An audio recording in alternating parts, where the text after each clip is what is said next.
Hey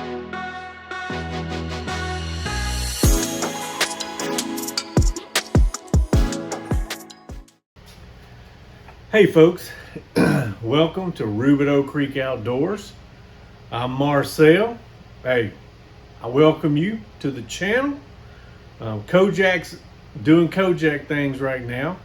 He's chilling. He had a long day or long evening with football practice, so he's a little tired. He's just chilling. I think he's listening to a little bit of music, and I just got through feeding me and him. My wife had to work, so she had to work tonight. Had to work for a living, you know. Gotta have two people working, man, to pay these bills, especially with inflation. So you'll keep that in your thoughts when it comes to inflation and how cost of everything is. But anyway, that's so. Oh, if you're a Cowboys fan, I'm sorry. I really am. I'm deeply sorry. Okay, don't mean to hurt your feelings. All right. Saying that, I had to skip knives, and what I mean by that, you'll see it in another video. It's a partial. I filmed partially of me cleaning this old knife, some type of camp knife. I don't know who makes it. It starts with an Ulster or Olson, I don't know. I've heard of it, but I don't know much about them because I don't have any of them. But it is in here, soaking in some Pour 15. So I had it in here, but I was scared. It broke it down some, and I was scared it was going to be too corrosive for it if you leave it in there too long. So what I did, I broke out some of this. This is water-based. It's not the cheapest in the world. I don't know if you, hopefully you see it. It's not the cheapest in the world, but you can reuse it multiple times. I've used it. That's why it's so dark. It's really not this color, but I've used it and used it. I'm gonna use it as much as I can, and I try to filter through it with a paint filter, like you filter in paint. I'll run it through. It gets all the particles out. You can reuse it. I don't know how many times you can reuse it, but it says you can reuse a lot. This Pour 15 rust remover, 1 gallon, de-rust up to 300 pounds of heavily rusted steel. So quite a bit. Some good stuff. You get what you pay for these days. Made in America. But it's in here. I'm gonna let it soak one more day before I break it out, clean it, and like I said, that'll like I said, it's gonna be a split video of it.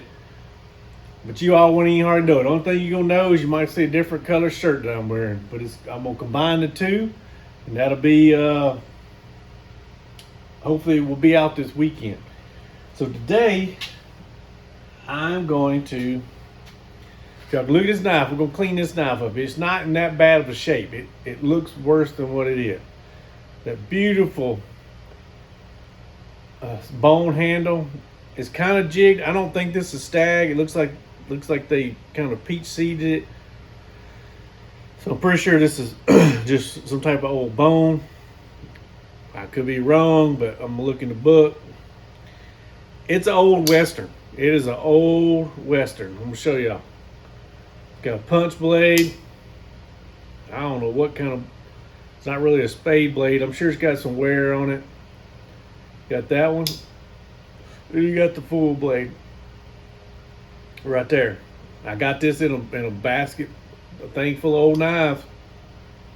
I didn't pay much for it either. I didn't.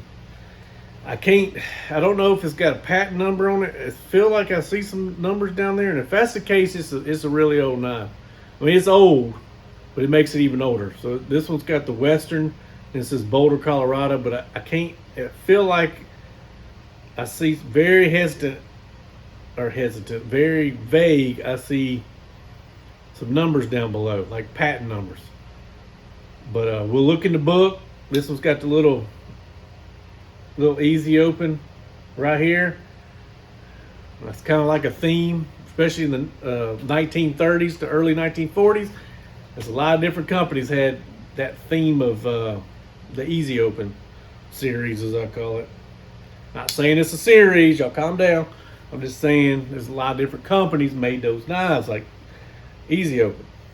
But we're gonna clean it up and then we'll look in the book and try my best to age it once we get it all cleaned out. But hey, y'all stay tuned, and yeah, we'll try to get this knife, this old Western pocket knife, cleaned up.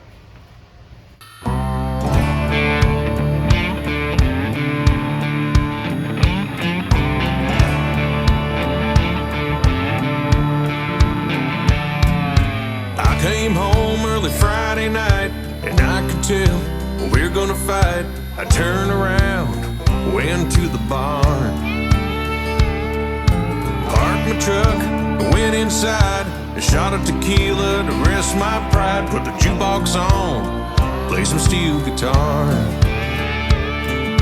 My hands are cut, rusty as hell, wear clothes on, everyone can tell I'm doing all I can do. Hey bartender, would you cover for me? Need an hour to set my mind free. If my lady calls, tell her I'll be home soon. I'm a cowboy in the sky. I got a red dog face, burned from the sun and the wind. I'm a cowboy and I can fly.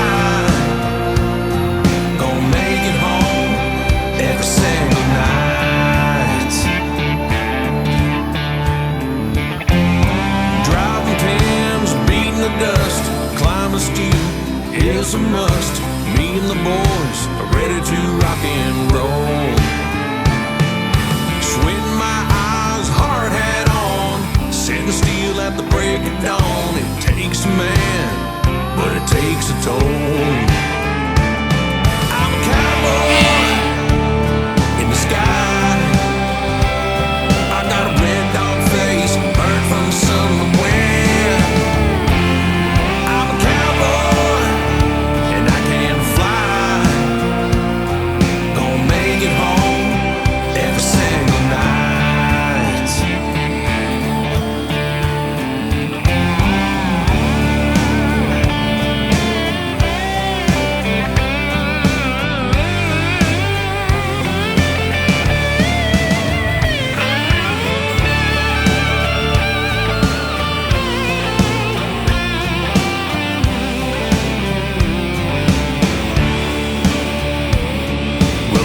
Myself a whole lot of fun. Now that my work is done, hold my kids and kiss my wife. I don't care if you think I'm rough, I got family and that's enough. Gonna raise that flag and set it up high. I'm a cowboy in the sky. I got a red dog face, burned from the sun and the wind.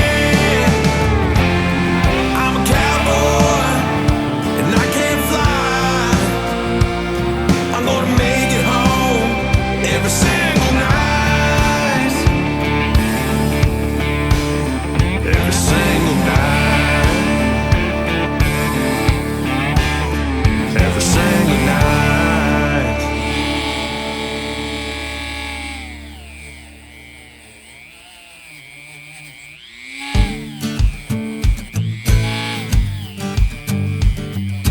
Headphones in on an eastbound plane, but I can only hear you saying my name. Tell the pilot go back to LA so I can stay longer. Make my heart dance like a disco in a golden state like San Francisco. Warm like sunshine through my window. Now I'm just a goner.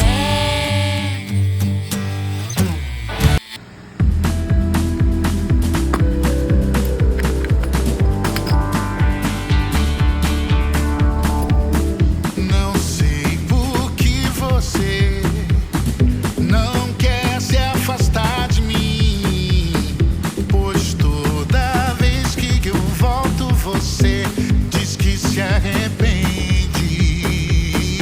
O quanto eu tentei, eu sei, você sabe. Já não me importa se quer ou se não, não tenho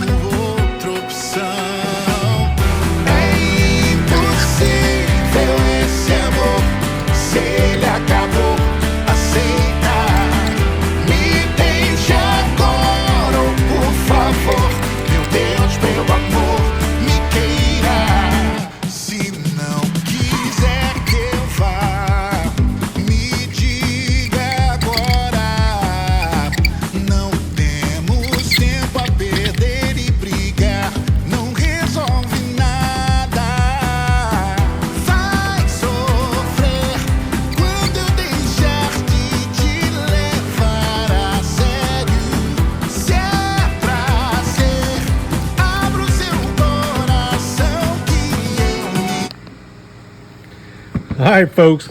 Hey, check it out. We got to keep these bad boys in company. Got to keep this company in stock, y'all. So, hey, can't clean a knife without this never dull. All right. It's the original formula. Y'all got to mind, I got this fan going right now because it's hot in this garage. So, I'll just kind of bear with me, y'all. Bear with me. So, ooh, that's too much. I don't need that much. I just need a little bit. You know, just a little bit. So there we go. Got the never dull right now. Got the good old flits. Now, I didn't buff this. Y'all didn't see that in video. Trying to make this, but I buffed it. Just trying to get some of the scratches out. It's gonna be hard to get all of them out without really going to town. I really don't want to do this to this old knife. Be honest with you, I'm just trying to get the funk. See all that funk? Most of it's just stuff from where I was buffing. Some of that buffing compound, as they call it. Some of that. But let's get some of that off before we put the flits on there. You want it to be clean, you know.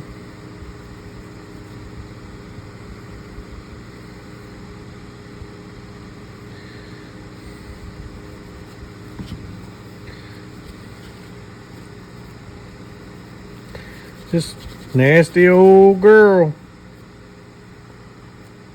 A nasty old knife. Won't hurt nobody's feelings out there. Just a force of habit, y'all. Force of habit. So, anywho, just cleaning this knife. I'm about to throw this piece away. Still got kind of nasty. But, yeah. Alright, folks, what do y'all think? She cleaned up pretty good. I mean, I can keep working on her. That's what I always say. But I got some more of that something was inside the bone here, but I have to work on it some more carefully. But my main objective was to get this thing clean, so keep it to stop corroding. Right, I can go back and work on it and maybe redefine some stuff, but for the most part, it was a lot better condition than it was, and it didn't have any snap. This one's got some snap, still got a little bit of oil residue, but of course that's got the most snap because it probably didn't get used as much. That's usually how it goes, where it springs out, but got that, and yeah, I mean, y'all can see in there, see it shining down in there. It's pretty clean. This blade seems like it's a little bit canted, but I'm scared to really, like, it needs to move over a little bit, about right there. I feel like it does. And I may have to heat the blade up. I don't know. Scared to really get too much into it. Still closes and everything, but I feel like it needs just to be over just a little bit. Like right there. But anyway. Good snap. Now, let's look at this. Excuse me. All right. Here's all the Westerns. So, this is Western Boulder, Colorado, patent number, 1935, 1950. I'm not seeing that. It's hard to tell. See, there's no brass lining, so it wears out on the tang. That's the one reason why they put brass in, is to keep from. Brass is softer than steel. But like I said, that's my main opinion. But what I see right here says Western Boulder, Colorado. So it looks like this one right here. This says 1950 to 1961 for pocket, and then I guess a sheath knife. Hey, if y'all better understand this than me, go ahead and drop a comment in the comment section. But see right there, it says sheath 1928 to 1931, pocket 1950 to 61. So this is a pocket knife. I don't think this went into a sheath. So I'm gonna assume it's 1950 to 1961 Western. Y'all can see it right here. You'll see it. I don't see any patent number. If it's patent number, it would be like over here somewhere, but I don't unless it's done wore out, I don't see it. But here's the tricky part. Y'all see that? Look what's on the other side of the blade right here. It's a buffalo. Y'all see that? I don't see anything. There's nothing else on the rest of these blades. That's a punch. So trying to look it up, I mean, it's either these two right here. It's the only thing I can think of. I'm leaning towards more of this, but I don't see any numbers. See, they got numbers, and for just kind of like how Case does it, but I'm not seeing any. I'm not seeing any numbers on it. I'm not seeing it.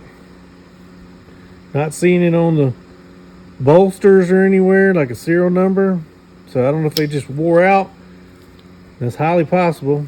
Sometimes they'll put stuff on another blade, but I don't know, folks. I just ain't seeing it. I mean, I know it's an old knife. I don't know. I feel like I need to clean up a little bit more in here. Maybe it's on this one. I don't know. But y'all can tell it's an old knife. I mean, it's a beautiful knife. It's old. So, I don't know. I'm going to have to... It's a lot of knives to look through.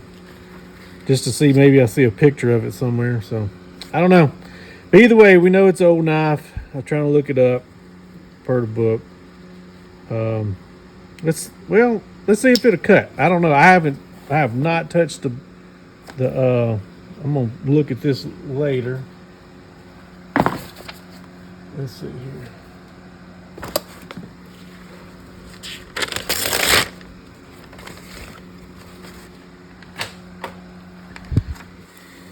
We'll just focus on the main blade here.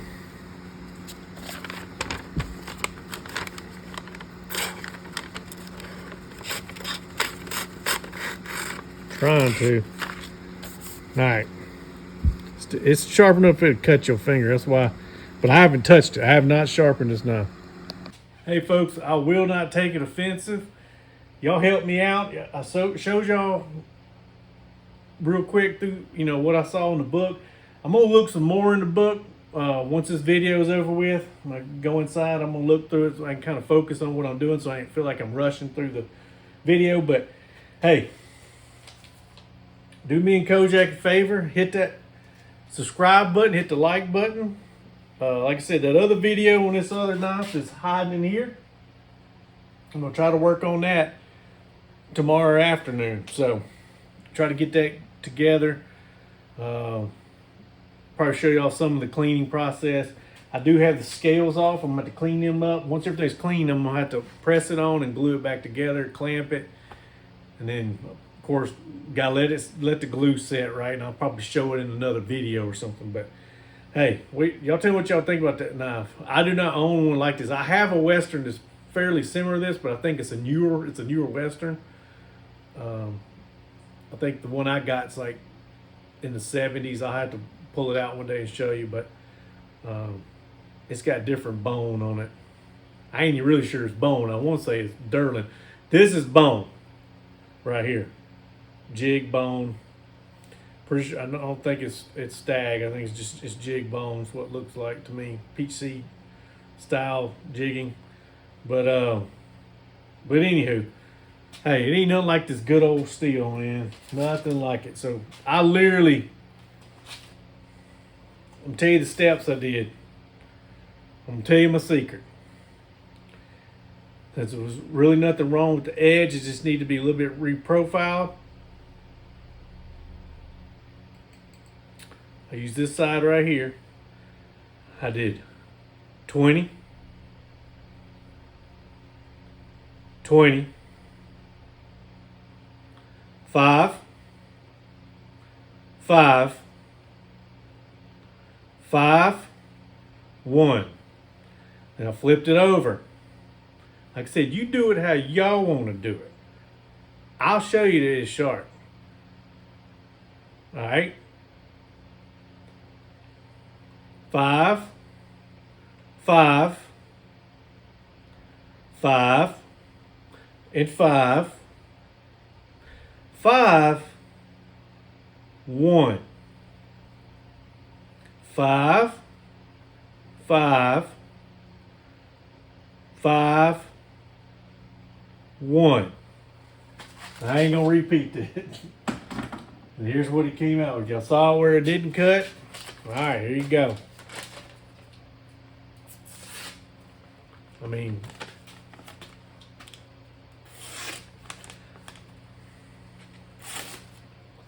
well, that was already cut, but look.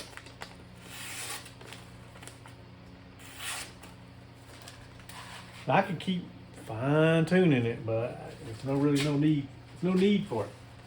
So now I didn't even work on the other blade yet, so I may do that another time, but I need to go back in here and clean a little bit more.